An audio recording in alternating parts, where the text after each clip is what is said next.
Welcome to Khadija Talimwali YouTube channel. چلیں جی سیدھا آج کے موضوع کی طرف آتے ہیں۔ آج کے اس تفصیلی جائزے میں ہم انڈونیشیا میں چھوٹے کاروبار چلانے والی خواتین کے لیڈرشپ کے کچھ ایسے حقائق پر بات کریں گے جو واقعی حیران کن ہیں۔ ہم اکثر یہ سوچتے ہیں نا کہ ایک بزنس لیڈر کو کیسا ہونا چاہیے، لیکن انڈونیشیا کے شہر بانڈونگ کی یہ خواتین کاروباری شخصیات ہمارے ان تمام روایتی خیالات کو بالکل بدل کر رکھ رہی ہیں۔ 60%! یہ ہنسا واقعی چونکا دینے والا ہے۔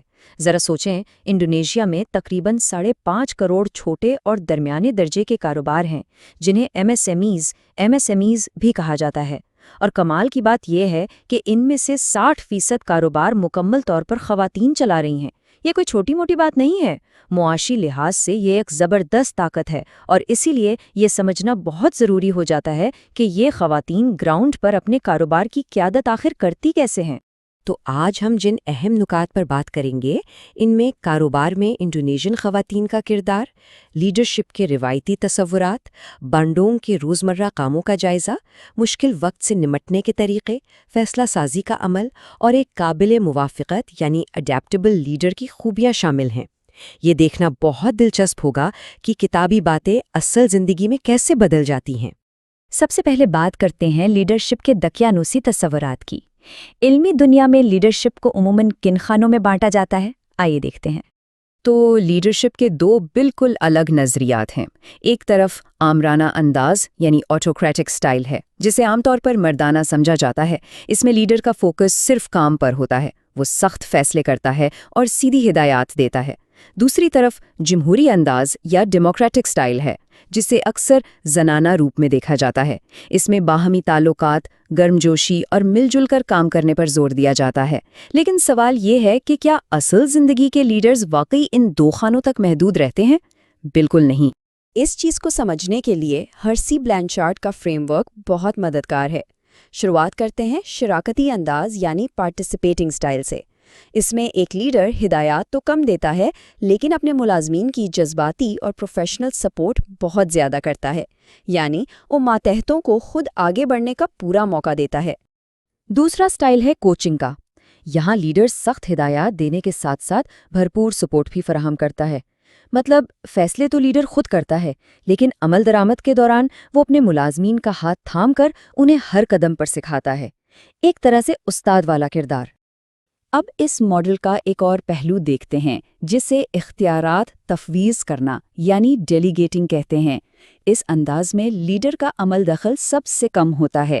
وہ نہ تو زیادہ ہدایات دیتا ہے اور نہ ہی مسلسل نگرانی کرتا ہے، کیونکہ اسے اپنے لوگوں پر پورا بھروسہ ہوتا ہے کہ وہ کام خود سنبھال لیں گے۔ اور چوتھا انداز ہے ہدایتی یا ڈائریکٹنگ سٹائل۔ یہاں لیڈر کا رویہ خاصا سخت ہوتا ہے۔ وہ ٹو دا پوائنٹ اور دو ٹوک ہدایات دیتا ہے اور توقع کرتا ہے کہ بس ان پر بغیر کسی بحث کے عمل ہو۔ اس میں جذباتی سپورٹ کا پہلو نہ ہونے کے برابر ہوتا ہے۔ تو یہ تو تھی کتابی باتیں، لیکن گراؤنڈ پر حقیقت کیا ہے؟ اب ہم کتابوں سے نکل کر بانڈونگ کے روزمرہ کاموں کا جائزہ لیتے ہیں۔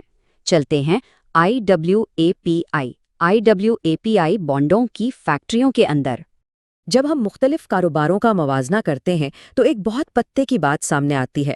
اگر کھانے پینے کی اشیاء یعنی کلینری بزنس کی بات کریں تو وہاں لیڈر کی شمولیت بہت زیادہ ہوتی ہے۔ ظاہر ہے ذائقے اور اجزا پر تو کوئی سمجھوتا نہیں ہو سکتا نا، لیکن فیشن کے کاروبار میں لیڈر کا براہ راست عمل دخل کم ہوتا ہے۔ وہ اپنے ہنرمند کاریگروں پر بھروسہ کرتی ہیں اور خود کو بس برانڈ کی پروموشن تک محدود رکھتی ہیں۔ اس سے پتہ چلتا ہے کہ کاروبار کی نوعیت خود لیڈر کا انداز طے کرتی ہے۔ روزمرہ کے کاموں میں یہ خواتین انتہائی شاندار اور پریکٹیکل طریقے استعمال کرتی ہیں۔ مثال کے طور پر ڈبل جاب سسٹم لے لیں۔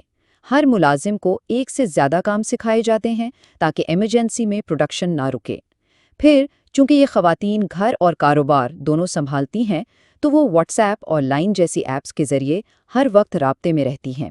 انہوں نے اپنے قابل اعتماد اسسٹنٹس رکھے ہوئے ہیں، اور سب سے زبردست بات یہ ہے کہ وہ اپنی ورک پلیس کو ایک خاندان کی طرح چلاتی ہیں۔ یہ واقعی ایک بہترین اور جمہوری انداز ہے۔ لیکن کیا ہو جب حالات خراب ہو جائیں؟ یہ ہمارا اگلا حصہ ہے۔ جب مشکلات پیش آئیں، دیکھتے ہیں کہ بحران کے وقت یہ دوستانہ انداز کیسے بدلتا ہے۔ یہ ایک بہت اہم سوال ہے کہ عملی طور پر تنازعات اور ناکامیوں کو کیسے حل کیا جاتا ہے۔ جب کوئی پروڈکٹ پوری طرح خراب ہو جائے یا اس سے بھی بری صورتحال کی کوئی ملازم لیڈر کا بھروسہ ہی توڑ دے تو زمینی حقائق کیا ڈیمانڈ کرتے ہیں؟ کیا تب بھی یہ جمہوری انداز کام آتا ہے؟ یہیں پر لیڈرشپ کی اصل لچک سامنے آتی ہے۔ جب پروڈکٹ خراب ہوتی ہے تو ان کا رویہ انتہائی جمہوری اور تخلیقی ہوتا ہے۔ مثلاً اگر کیک خراب ہو گیا تو اسے پھینکنے کے بجائے بریڈ فلور میں بدل دیا، کیونکہ نقصان تو کسی کو پسند نہیں ہوتا۔ لیکن اگر کوئی ملازم بے ایمانی کرے یا فراڈ کرے تو ان کا انداز ایک دم آمرانہ ہو جاتا ہے۔ وہ کاروبار کو بچانے کے لیے سخت ترین فیصلہ کرتی ہیں اور ایسے لوگوں کو فوراً نکال باہر کرتی ہیں۔ یہاں وہ فیملی والا اور جمہوری رویہ بالکل سائڈ پر ہو جاتا ہے۔ بحران سے نمٹنے کے بعد اب بات کرتے ہیں خیالات اور فیصلوں کی ترسیل کی۔ یہ دیکھتے ہیں کہ ان کاروباروں میں نئے آئیڈیاز کیسے آتے ہیں اور اہم پالیسیاں کیسے بنتی ہیں۔ یہاں فیصلہ سازی کا عمل مکمل طور پر شراکتی ہے۔ یہ خواتین اچھی طرح جانتی ہیں کہ بہترین آئیڈیاز فیکٹری فلور کے ورکر سے ہی مل سکتے ہیں، اس لیے وہ اپنی مقامی اور غیر رسمی زبان کا استعمال کرتی ہیں تاکہ ملازمین بلا جھجک اپنی بات کہہ سکیں۔ ایک اور زبردست بات جو سامنے آئی وہ یہ کہ یہ خواتین اہم فیصلوں میں اکثر اپنے شوہروں یا پارٹنر سے بھی مشورہ کرتی ہیں۔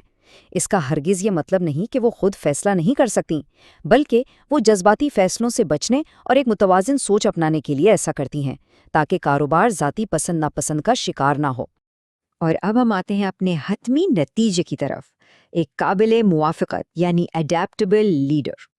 یہ اس پوری ریسرچ کا سب سے طاقتور نقطہ ہے جو سارے دقیانوسی تصورات کو توڑ کر رکھ دیتا ہے۔ اس سے یہ واضح ہوتا ہے کہ کامیاب چھوٹے کاروباروں میں لیڈرشپ کوئی پتھر پر لکیر نہیں ہے۔ یہ خواتین عام حالات میں بالکل جمہوری اور دوستانہ انداز رکھتی ہیں، لیکن جب کاروبار کو خطرہ محسوس ہو تو وہ یکدم ایک سخت اور آمرانہ روپ بھی دھار لیتی ہیں۔ ان کی کامیابی کا راز کسی ایک خانے میں بند رہنے میں نہیں ہے، بلکہ حالات کے مطابق خود کو فوراً ڈھال لینے میں ہے۔ اور اسی سوچ بچار کے ساتھ ہم آج کے اس جائزے کو ختم کریں گے۔ ان تمام شواہد کو دیکھنے کے بعد واقعی یہ سوال ذہن میں آتا ہے کہ کیا سب سے بہترین لیڈرشپ کا تعلق صنف یعنی مردانہ یا زنانہ ہونے سے ہے، یا پھر حقیقی کامیابی تمام روایتی حدوں کو توڑ کر وقت اور حالات کے مطابق سب سے بہترین انداز اپنانے میں ہے؟ یہ یقیناً ہم سب کے لیے ایک لمحہ فکریہ ہے۔ اس معلوماتی سفر میں ساتھ رہنے کا بہت شکریہ۔ Thank you for watching Khadija Talimwali YouTube channel.